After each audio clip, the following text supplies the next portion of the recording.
It hasn't taken long, but already the faults in Labor's energy policy are now starting to show. We're only into the middle of January. Multiple energy retailers have stopped taking new gas customers.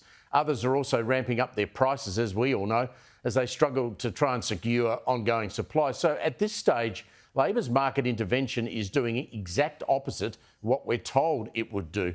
Joining me now is Credit Suisse energy analyst Saul Cohen. Saul, great to catch up with you. Mate, do we need to scrap this intervention? Well, it's been clear we've needed to scrap this intervention, and it's a fundamental mistake from the get-go.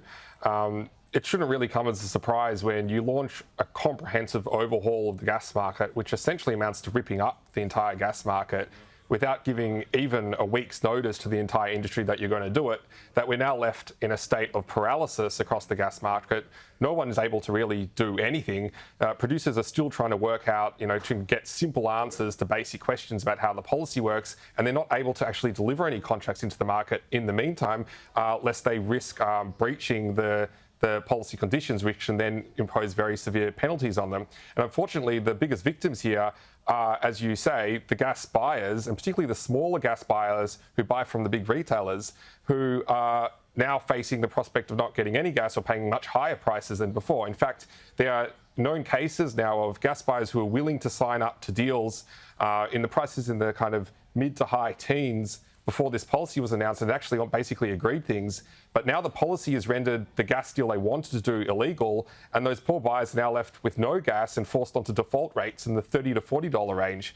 And most of these buyers are now relying on retailers, and the retail sector is becoming a lot more concentrated and a lot less competitive, as a lot of retailers are now unable to even supply gas to buyers. And the expansive nature of this policy, which literally counts as producers, people who are affiliates of joint venture partners of affiliates of producers, means retailers are coming out of the market, and it's concentrating the power in the hands of the likes of AGL and Origin, and they're pumping up the prices, and the end user is suffering. So it's done exactly the opposite of what it was intended to do. Correct. And in the meantime, it's caused a lot more damage to investment confidence and gas supply over the medium to longer term as well. So AGL have been unable to secure a contract for supply of gas for 2023. What impact's that going to have?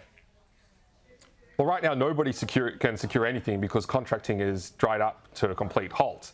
Now, what we would expect is over the course of the next weeks and months, some of the producers will finally, hopefully, get some answers to the question of how the policy works, and we might see some contracts brought to market, but it's going to be too little too late for some gas buyers. But the truth is, this year is really the least of our problems. 2024 is when the real problem is going to start, because we're going to see a grinding to a halt of almost all contracting behaviour. It's going to be severely piled up as the reasonable price policy, which is essentially a price fixing policy going forward from 2024, comes about. We're already seeing a halt on investment. We're going to see reduced investment, particularly reduced flexible capacity in winter when it's most needed in the gas market. And we already have a perilous state in our energy system. This gas policy is now going to exacerbate that by making gas less available when it's most needed, which raises the prospect of the Bowen blackouts arising, particularly in 2024, if not in winter this year. So producers and retailers must have been telling the government, people like Bowen, that this was not a good idea. Why do you think, given your expertise in the market, they went ahead and did it anyway? Well, as you say, there's certainly no shortage of warnings from industry and many market participants when the policy was proposed. Look, what is clear is much higher prices this year and next year is a problem. It is a challenge. It is something that government was going to have to do something about, and I think everyone in the community can get on board with lower prices. The problem we've had here is Labor's essentially chosen to ambush the industry and impose it with no consultation without thinking through the details. There was a potential solution here. We saw it under the previous government where there was a lot of rhetoric and a big stick, but ultimately accommodations were reached via consultations. But Labor's gone down another path of just presenting a fait accompli policy without thinking through the details, relying too much on their own departments which don't have the capacity to deliver on it, and we find ourselves where we are. What's the estimate, Saul, on when it will actually have a real impact in your bill? When am I going to get a gas bill through the letterbox or online and I go, oh boy, that's really big? Well, you're going to see increases this year, and particularly towards the second half of this year, so that's going to be quite noticeable.